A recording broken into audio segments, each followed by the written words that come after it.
Shavua Tov, Shalom Aleichem. Le cours qu'on va faire ensemble, on va développer la Haftara qu'on va lire pendant les 2 jours de Rosh Hashanah.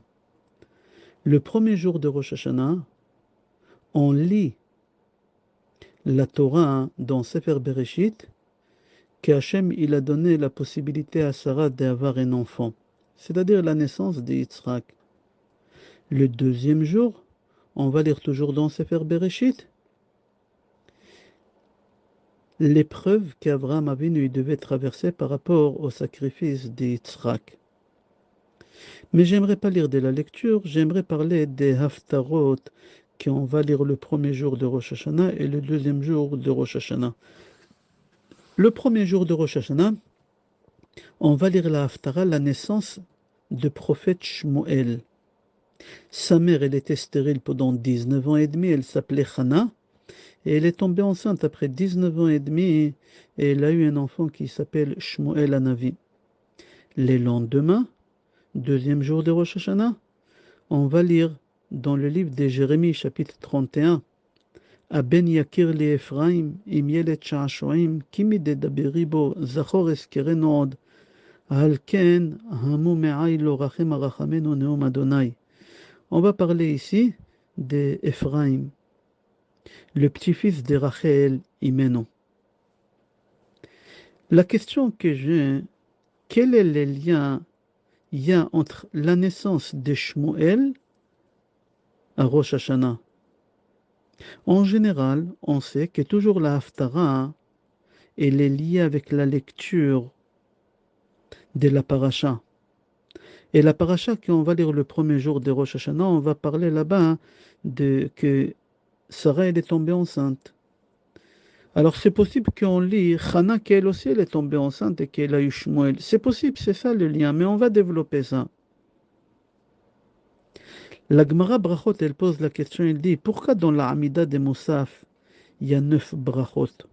La Gemara, elle répond, on apprend ça de Hana, que Hana, quand elle a prié pour avoir un enfant, elle a répété 9 fois le nom de Hachem. Et c'est pour cela, il y a 9 brachot. 3 brachot, c'est zichronot, souvenir. 3 brachot, malchuyot, couronnement de Hachem. Et 3 brachot, shofarot, la sonnerie de shofar. Et tout ça, on a appris de qui? De la prière de Hana. Dans Mishnah Brura, Siman Tafkuf Peidalet, c'est rapporté pourquoi on lit la Haftara de Hana à Rosh Hashanah. Alors il répond à Chafetz Chaim, parce que c'est marqué dans Gemara Rosh Hashanah, page Yud Amud Bet, que Sarah, elle était stérile, elle est tombée enceinte à Rosh Hashanah. Rachel Imenu, elle était stérile, elle est tombée enceinte à Rosh Hashanah. Hana, la maman de Shmuel, elle était stérile pendant 19 ans et demi, elle est tombée enceinte à Rosh Hashanah. Là-bas, la Gemara dit, ça ne nous concerne pas, qu'Yosef il est sorti des prisons en Égypte, aussi à Rosh Hashanah. Alors c'est pour cela, dans la Torah, on va lire la lecture de Sarah, et la Haftara, on va lire à Ben Yakir le Ephraim, le petit-fils de Rachel, et on va lire aussi le premier jour la naissance de Shmuel. Et j'aimerais commencer le cours, et on va commencer par la première Haftara, qu'on va lire Be'ezrat Hashem le premier jour de Rosh Hashanah, la Haftara de Hana. C'est rapporté dans le livre Shmuel, tome 1, chapitre 1. Elkana, il était marié à Hana. Hana, elle était stérile. Après 10 ans de stérilité, il s'est marié avec une deuxième femme qu'elle s'appelait Pnina. Dans Yalkut Shimoni, c'est rapporté que Pnina, elle était tzadeket. Et en 9 ans et demi de mariage, elle a ramené 10 enfants. Je répète, Elkana, il était marié à Hana, mais Hana, elle était stérile pendant 10 ans. Qu'est-ce qu'il a fait? Il est resté marié avec Hana, mais il a pris une deuxième femme, qu'elle s'appelait Pnina, et elle, en 9 ans et demi, elle lui a ramené 10 enfants. Hana, la pauvre, elle est stérile, encore 9 ans et demi. Total 19 ans et demi de stérilité. Elkana avait l'habitude, chaque année, de monter au Beth Amikdash 4 fois par an, à Pesach, à Shavuot, à Sukkot et aussi à Rosh Hashanah. Quand Elkana est parti au Beth Amikdash, c'est marqué qu'au moment qu'il distribuait à manger à ses femmes et à ses enfants, à Hana toujours il lui donnait une double part, qui est Hana à Ève, parce qu'il a aimé. Il avait de la pitié aussi sur elle qu'elle ne pouvait pas avoir des enfants. Je répète, Elkana à Rosh Hashanah toujours il donnait à Hana une double part de nourriture. Nos sages disent qu'il y a une voix céleste qu'elle est sortie et qu'elle a dit, et tout le monde ils ont entendu, que bientôt il y a un enfant qui viendra au monde et qui va s'appeler Shmuel et il va être tzaddik. Tout le monde ils ont entendu ça. Alors qu'est-ce qu'ils ont fait tous les femmes quand ils accouchaient? Tout de suite ils appelaient leur enfant Shmuel, Shmuel. Chana aussi elle est tombée enceinte et elle aussi elle a appelé son fils Shmuel. Mais tout le monde il savait que le fils de Chana c'est ça le vrai Shmuel, qui est la voix céleste, elle a annoncé, c'est lui le tzaddik. C'est rapporté dans Yalkut Shimoni sur le pasuk Veki asta tsarata gam kaas ba'avur ha're'ima. Viens écoute qu'est-ce qu'il dit Yalkut Shimoni. Pnina, elle était mariée, c'était la deuxième femme, elle était mariée avec Elkana. On a dit en 9 ans et demi, elle a ramené 10 enfants. Et elle énervait, chaque fois elle énervait Chana, exprès. Et elle causait à Chana de pleurer. Par exemple, le matin, Pnina, elle se levait tôt pour habiller ses enfants pour y aller à l'école. Et elle partait voir Chana. Chana, tu te lèves pas pour envoyer tes enfants à l'école? Mais Chana, elle était stérile, elle la faisait pleurer. À 17 heures, elle disait, Pnina à Chana, mais tu prépares pas les goûters des enfants, ils vont arriver à l'école. Et Chana, elle pleurait, elle lui disait, j'ai pas d'enfants.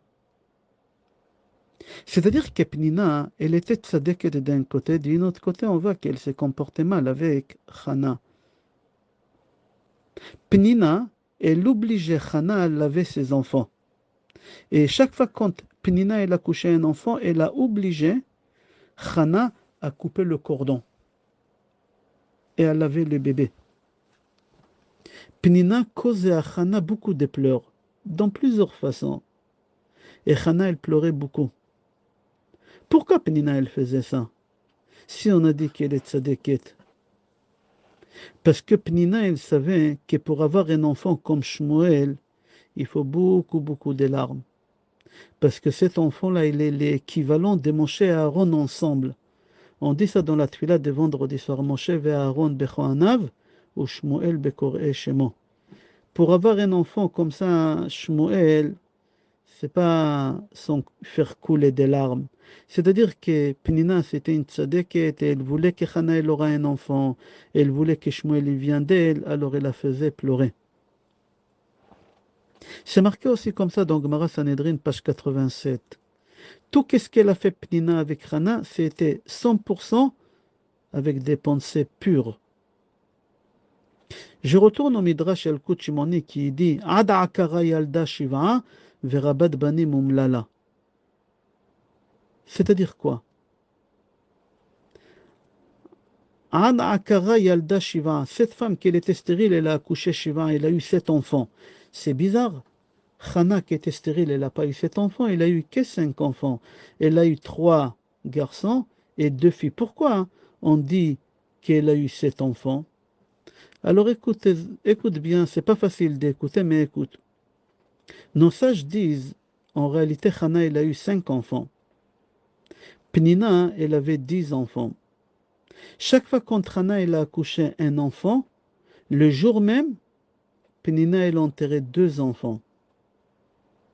Pnina, elle n'a pas compris que ses enfants meurent à cause de la souffrance qu'elle a fait souffrir à Chana.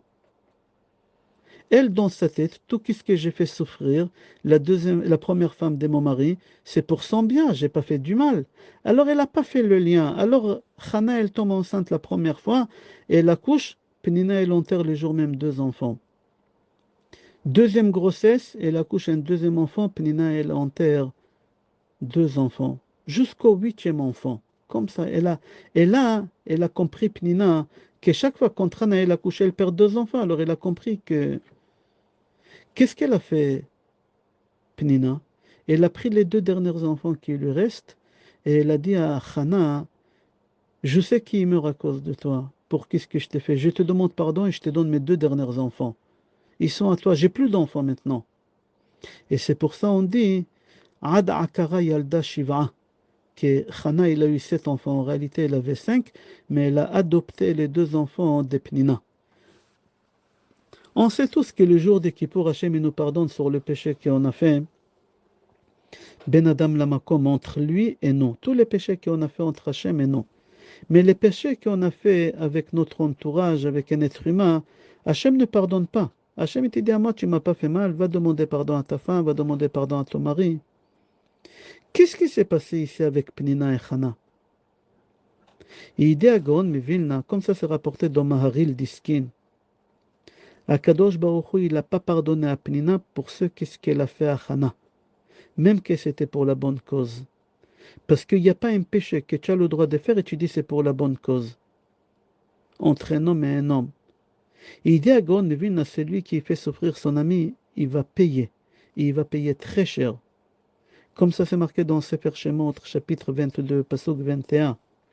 וחרה אפי והרגתי אתכם בחרב, והיו נשיכם אלמנות ובניכם יתומים. הגאון מווילנה dit sur ce pasuk, c'est lui qui fait du mal à l'autre. Il est passible de mort. Et c'est exactement ce qui s'est passé avec Pnina. Elle a fait souffrir Hana, même que c'était pour la bonne cause. Elle a perdu ses enfants. Maintenant, on va comprendre la deuxième haftara qu'on va lire à Rosh Hashanah. La deuxième haftara qu'on lit le deuxième jour de Rosh Hashanah concernant Rachel. Le premier jour de la première haftara qu'on vient d'expliquer, on apprend c'est quoi la punition de quelqu'un qui fait du mal à son ami. Le deuxième jour de Rosh Hashanah, on apprend quand tu te comportes bien avec l'autre, le salaire que tu vas toucher. Regarde tous les biens que Rachel elle a fait avec Léa, sa sœur. C'est marqué dans Jérémie chapitre 31, pasuk 15. Hachem il a dit à Rachel, Min'i kolech mi bechi, ve'enaich mi dim'a ke'esh sachar lef'ulatech. Hachem demande à Rachel, s'il te plaît Rachel, arrête de pleurer, essuie tes larmes, tu auras une récompense. Qu'est-ce qui s'est passé là-bas? C'est marqué dans Pticha Le'echa que Yaakov, il a travaillé pendant 7 ans pour pouvoir se marier avec Rachel Imenu. Le jour J de mariage, c'était tout Béav, c'était un vendredi. Rachel, elle se rend compte que son père il est en train d'habiller avec la robe des mariés, qui est sa sœur, Léa. Elle a compris que c'est pas elle qu'elle va se marier avec Yaakov. Tout de suite, elle est partie dire à Léa, écoute, Yaakov, il soupçonne, mais je vais te donner les codes qu'il m'a donné, Hanna. Chala, Nida, de la Kataner. Voilà les 3 halachot qui va te poser des questions. Ok, Rachel, elle a donné le secret à Léa, c'est-à-dire qu'elle a donné à Léa, sa sœur, pour qu'elle n'aura pas honte, son monde présent et le monde futur. Son monde présent, elle devait être la femme de Yaakov. Maintenant, elle va se marier avec Esav, et elle aura avec lui Amalek, et elle va perdre aussi le monde futur. Elle a tout donné à sa sœur par amour. Écoutez une histoire. Quand le Beth Amikdash il a été détruit, et nous, on était en exil, Yaakov, il parle avec Hachem, Hachem, aide la pitié. Yitzhak, il parle avec Hachem, Hachem, aide la pitié. Ramène nos enfants de l'exil. Hachem, il répond pas. Avraham Avinu, il essaye. Moshe Rabbeinu, il essaye. Ils n'ont pas réussi, ces 4 géants, Avraham, Yitzhak, Yaakov, Moshe, ils n'arrivent pas à convaincre Hachem de nous ramener en Israël. Rachel, elle demande à Hachem, et Hachem, il dit à Rachel, Lach ani shomea. Toi, j'écoute. Si tu me demandes, je les ramène. Mais arrête de pleurer. Pourquoi? Parce qu'elle a fait du bien à l'autre. Voilà, Rabotai, 2 haftarot, une après l'autre. Le premier jour de Rosh Hashanah, nos sages ils veulent nous enseigner, viens voir celui qui fait du mal à l'autre. Il perd ses enfants, chas v'shalom. Viens voir celui qui fait du bien à l'autre. Akadosh Baruch Hu, il écoute à lui, à personne d'autre, ni Avraham, ni Yitzhak, ni Yaakov, ni Moshe, qu'à lui. C'est-à-dire, si nos sages ils ont choisi ces 2 haftarot-là, c'est pour nous enseigner le travail de conscience qu'on doit faire avant Rosh Hashanah. comment on doit se comporter et réparer notre comportement avec notre entourage. Tu ne peux pas couronner Hachem si chez toi, il n'y a pas l'unité. C'est marqué dans Sefer Dvarim, chapitre 33, pasuk Hei. Vayehi biishurun melech bit'asef rasham, yachad shifte Israël. Pour couronner Hachem yachad, tous ensemble. Rachel, en donnant son mari à sa sœur Léa, elle savait qu'elle va perdre ce monde et dans l'autre monde. Elle savait que tous les Shvatim, ils doivent sortir d'elle. Maintenant, elle savait qu'ils ne vont pas sortir d'elle. Mais elle a dit, c'est pas grave, l'essentiel, que je fais pas du mal à ma sœur. Comment on finit la tfila de Rosh Hashanah? On finit la tfila, Min'i kolech mi bechi ve'enaich mi dim'a. Aben yakir le Ephraim im yelet sha'ashoim. On parle de qui? Des petits-fils de Rachel. Elle aussi, elle était stérile. In haftara face à une autre haftara. Nos sages, ils nous ont mis Chana face à Rachel, en plein Rosh Hashanah. C'est un travail de conscience. Combien on doit réparer et arriver prêt à Rosh Hashanah, Be'ezrat Hashem. Viens, on va aller un peu plus profond. Elkana, lui aussi, il a prié pendant des années pour avoir des enfants. Il a prié avec Hana. Après des années de prières, il a compris qu'il n'aura pas d'enfants. Il a dit à Hana, Allo anochi tov lach me'asara banim. Hana, il a commencé à pleurer. Vatitpalel el Hashem uvachot tifke. Pourquoi? Qu'est-ce qu'il lui a dit Elkana? Elkana, il a dit à Hana, je baisse les bras, j'arrête de prier pour avoir des enfants. Moi, je vais remplacer les 10 enfants. Arrête de prier. Moi, je baisse les bras. Les prières, ils ne servent plus à rien. Regarde, ça fait des années que j'ai prié, Hachem, il ne nous écoute pas. On n'aura pas d'enfants, c'est le destin. Qu'est-ce qu'elle fait, Hana? Elle pleure et elle prie. Et elle dit, moi, je ne baisse pas les bras. Pourquoi ce mari, il a fait ça, Elkana? Parce que Hachem, il a voulu qu'elle, elle va prier. Qu'elle, elle va prier sur elle. Qu'elle, elle va pleurer. Elle, tout le temps, elle a compté sur la prière de son mari. Que c'est lui qui va prier. C'est pour ça qu'il y avait un blocage. Tu attends que l'autre y prie pour toi. Tu attends que le Rav te fasse un bracha. Et toi, où tu es? Où tu es, toi? La preuve, dès qu'elle a commencé à pleurer, après 19 ans et demi, elle s'est réveillée à pleurer, elle est tombée enceinte. Voilà, on arrive à quelque chose qui est très intéressant, qu'est-ce qu'il dit le Natziv Mivologine. Pourquoi Hana, elle voulait des enfants? Pourquoi Hana, elle voulait des enfants? Est-ce que c'est comme chaque mère qu'elle veut un enfant? Pourquoi une mère, elle veut des enfants? Parce qu'une mère juive, elle sait que les enfants, ils ramènent du nachat, ils remplissent la maison de joie, des lumières. Les parents, ils sont fiers de leurs enfants, ils sont beaux, ils sont intelligents. Et on sait, après nos 120 ans, ils seront là pour faire des prières pour notre neshama. C'est pour ça qu'on veut des enfants, pour avoir la simcha, pour avoir la joie, pour avoir des cris à la maison des joies, pour avoir après nos 120 ans aussi. Hana, elle dit à son mari, toi, tu vas remplacer 10 enfants. Toi, tu vas remplir la maison des joies, des lumières, des gaietés. Toi, tu vas remplacer 10 enfants. Mais tu m'as rien compris pourquoi moi je veux des enfants. Moi, je veux pas des enfants pour remplir la maison des simchas. Je veux pas des enfants qui me ferment les yeux après mes 120 ans. Non, pas du tout. Moi, je veux un enfant pour le donner à Hachem cadeau. C'est marqué, Venatata le'amatra zera anashim, untativ la'adonai kol yemechayav, umora lo ya'ala al rosho. Il y a ici des secrets d'après le Sod. Écoute. Hana dit à son mari, écoute-moi bien. Écoute-moi bien. Moi, je vais tomber enceinte. J'aurai un enfant, je vais l'allaiter. Dès que je termine de l'allaiter, ça prend combien? 1 an, 18 mois à allaiter un bébé. Dès que j'ai fini de l'allaiter, il n'a plus besoin de moi. Je prends cet enfant tout de suite à Yerushalayim et je le donne cadeau à Eli Cohen pour Hachem, qui reste au Beth Amikdash toute sa vie. Il va faire le serviteur là-bas. Je ne veux pas profiter de cet enfant-là. Je ne veux pas. Achatam Sofer dit, chaque maman juive élevait un enfant qui soit présent à sa vieillesse, qui lui fasse Kaddish après ses 120 ans. Comme ça dit Achatam Sofer. Chana, elle dit, Hachem, je ne veux pas que mon fils y soit à mon enterrement. Unetativ la Hachem, kol emechayav, umoral lo ya'ale al rosho. C'est-à-dire quoi, umoral lo ya'ale al rosho? Il va être nazir. Nazir, il n'a pas le droit d'être à l'enterrement de ses parents. Voilà la preuve que je ne veux pas un enfant pour moi. Je ne veux pas un enfant qui m'accompagne à mon enterrement. Je veux cet enfant à 100% pour Hachem. Qu'il soit nazir, que personne n'aura cette idée que je veux un enfant pour moi. Ça c'est Chana et ça c'est Rosh Hashanah. 100% pour Hachem, rien pour moi. Chana, elle prie, elle dit à Hachem, Venatata le'amatra zera anashim. C'est quoi zera anashim? Elle a dit à Hachem, moi je veux un enfant, l'équivalent des anashim, des deux hommes. C'est qui? Je veux un enfant qui a l'équivalent de Moshe Rabbeinu et Aaron. Tu imagines? C'est des sages, c'est des prophètes, c'est des géants.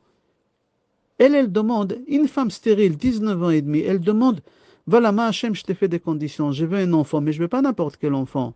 Moi, je veux un enfant, le total, la bombe atomique. La crème, moi, je veux.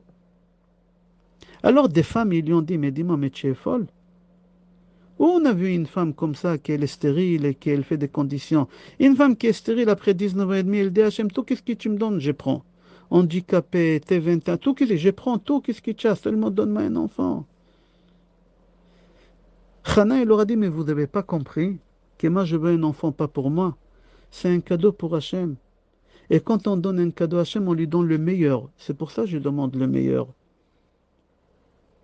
J'ai vu dans un livre qui s'appelle Bekurem Moshe, il dit en général, quelqu'un qui n'a pas d'enfant pendant 20 ans comme Chana, il prie à Hachem, il s'en fout que ce soit un enfant intelligent, beau. L'essentiel que ce soit un enfant. Chana, elle fait des conditions, elle fait une liste à Hachem. Et elle a des demandes. Sans gêne, il dit à Hachem, je veux un enfant qui a l'équivalent de Moshe Aaron.